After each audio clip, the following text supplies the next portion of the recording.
Wife's shocking business trip secret revealed. My name is Jack Marley, and my wife's name is Anita. In our social circles, my wife is happy to be called Anita Marley, but in a business environment, she prefers Anita Richardson, which is her maiden name. We work for Richardson Holdings, an international company where we are both senior managers. She heads up the contracts department, and I am the production manager. Anita thinks it doesn't hurt her status to remind everyone that she is the boss's daughter. Her father Atlas founded the business and is still the CEO. He often jokes that with the name Atlas, he was destined for great things. Thank you for taking the time to meet with me, sir. Jack, you only call me sir in front of other employees who can hear you. But when it's just the two of us, you call me Atlas. After all, you've been my son-in-law for 10 years. If you're uncomfortable saying Atlas, then call me Dad, anything but sir. Okay, Dad. It's just this image makes it hard for me to say Atlas. You know, like a man with the weight of the world on his shoulders. Well, why don't you think of me as someone who's strong enough to carry that weight? That's a good idea. Atlas, then. So, what was the occasion you wanted to see me about? When Anita and I got married, you drew up a prenup. I had to protect her share of the company. That's why I did it. And obviously, if we divorce because of me, I'm in a bind, and rightly so. Please tell me you're not getting a divorce. I paused, not for effect, just to be clearer. I'm afraid we're heading in that direction. Anita never mentioned it, and I'm very sure she would have told me right away. There's a reason she hasn't mentioned it. She doesn't know yet. What is it, Jack? What did you do? I didn't do anything, but she did.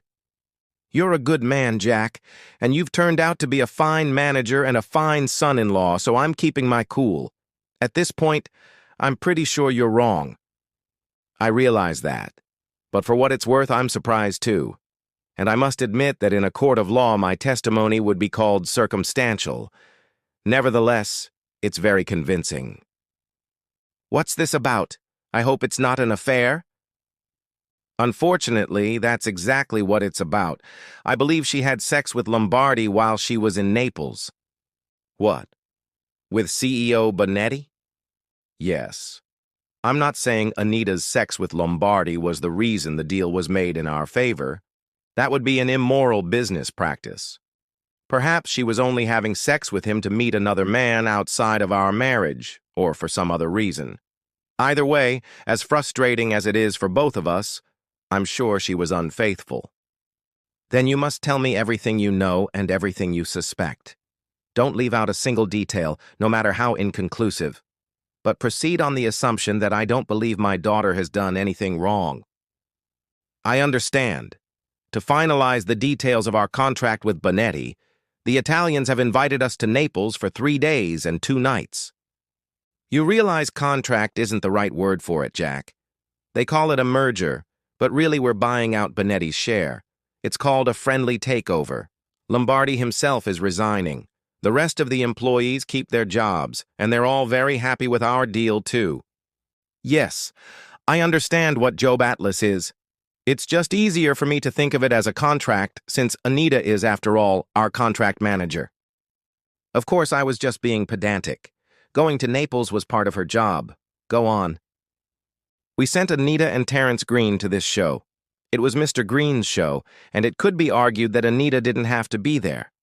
But I understand that her presence was helpful because she speaks fluent Italian. You're right again. Of course, her language skills were honed during our honeymoon.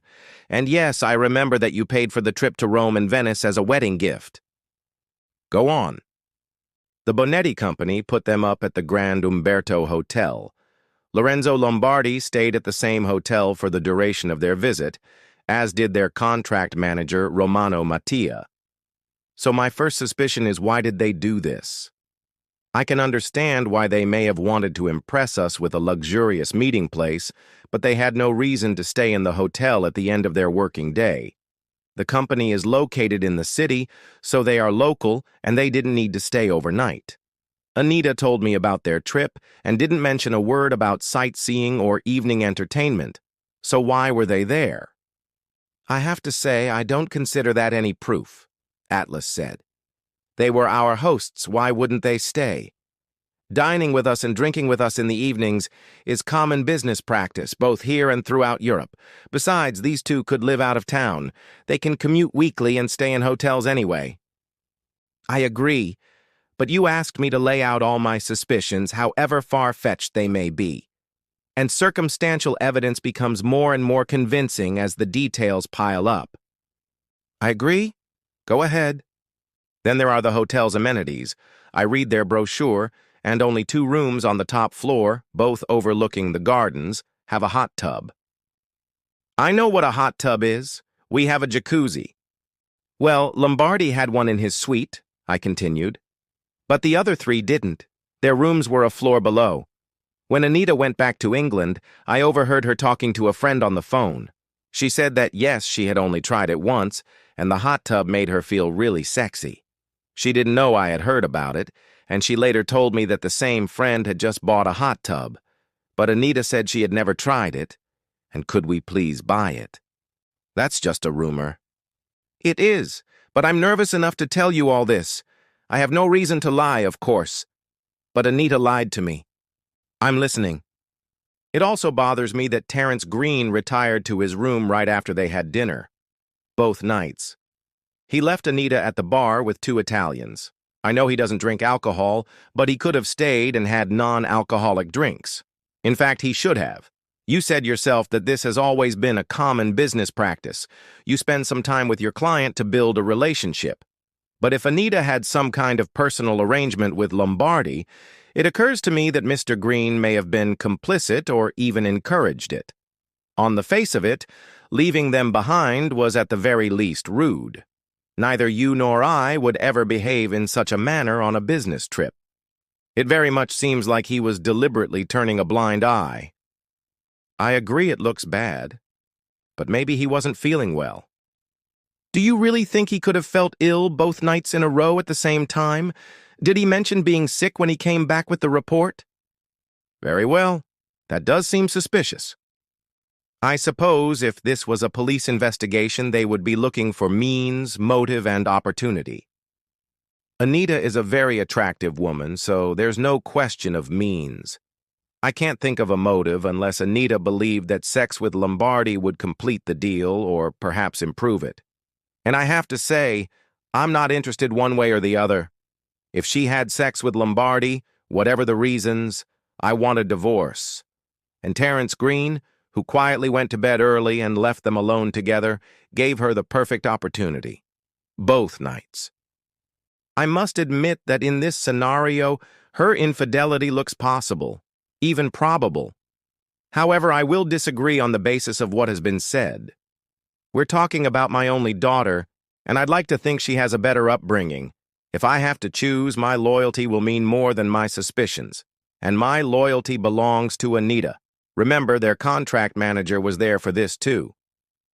I understand. I'd probably feel the same way if I had a daughter. Anything else? Yes. There is one thing that seems to tie all my suspicions together. It has to do with their contract manager, who, as you noticed, was also present. I handed him my cell phone. This photo from Romano Mattia was sent to me on Anita's first night in Naples. So, it shows her having a drink with Lombardi. I assume they're toasting the good outcome of the negotiations. Yes, of course they are. But I wonder why Mattia and Green aren't here. I think Mattia was giving me a subtle warning. Perhaps his wife cheated on him in the past and he's expressing his disapproval. His disapproval of what? It's just wine. And they purposely posed for the camera, shaking hands with their right hands and toasting with their left. That's the kind of picture you could put in a local magazine or newspaper. Mattia isn't because he's obviously taking pictures. But look at your daughter's left hand. She's not wearing a wedding ring. Married women don't take off their rings to arrange a friendly takeover.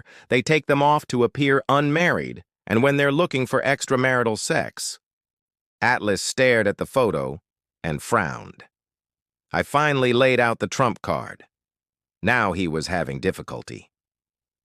but Lombardi could easily have known she was married. Why bother hiding that fact? That's right, especially since the lack of rings is a signal to him. It's a signal that, look, I'm single. Lombardi knows she's married. Without the rings on her finger, he could pretend not to. Perceiving Anita as single would allow Lombardi to stay in his comfort zone. Okay, I'm almost convinced. So what do you want? I mean, if, and I emphasize if, my daughter was unfaithful. You started this conversation by talking about prenups. There's a rumor in the office that you might send Anita to Naples to finalize it. If you do that, my suspicions will be heightened. But whether it's true or not, I want the job. We can start the divorce proceedings here, with the least inconvenience to the company, and I can move to Italy permanently. Out of sight, out of mind, no daily reminders of my daughter's infidelity. You paint an attractive picture, but I can't go that far without hard evidence. You may be out of sight, but my daughter will still be here. She'll know why you got the job, and she'll wonder why I sided with you. I can't get around the prenup and give you what you want unless you present irrefutable proof. She should be back from lunch any minute. I'll present the proof this afternoon, say 3 o'clock. She'll never admit it, Jack. She's tougher than me. Why are we doing this in the conference room? Anita asked. We have an important matter to discuss, I replied, and I don't want anyone to overhear us. Have a seat. Can't it wait until we get home? No, it's urgent. Then hurry up, I have to get back to work. Let's get straight to the point. Did you have sex with Lombardi while you were in Naples? You dragged me out from behind my desk to ask me such a stupid question? No, of course not. Well, given that I had fewer opportunities to go astray than you did, do you think I ever cheated on you? No, do you? Never. Do you believe me? Yes, Jack. I went to Dr. York's clinic this morning with a problem. Turns out I have syphilis, and the only other possibility is that you gave it to me. The silence dragged on for a full minute. Then, oh my God, Jack, I'm so sorry. Was it with Lombardi or Mattia or both? She flinched at the word with both, as I expected. Admitting who it was easier than defending myself against accusations of sex with 2 men. Lombardi. 2 nights? Yes. I assume the cell phone was in his pocket and the whole thing was recorded? Atlas asked. I nodded. But you did lie to her. She lied to me first. I'm not going to fire her, you know that. I never asked for it. Take the rest of the week off and start the divorce papers. I got up to leave, and he pressed the intercom button. Minus Miss Wells, would you please invite my daughter? The end. Subscribe to my channel. Thank you.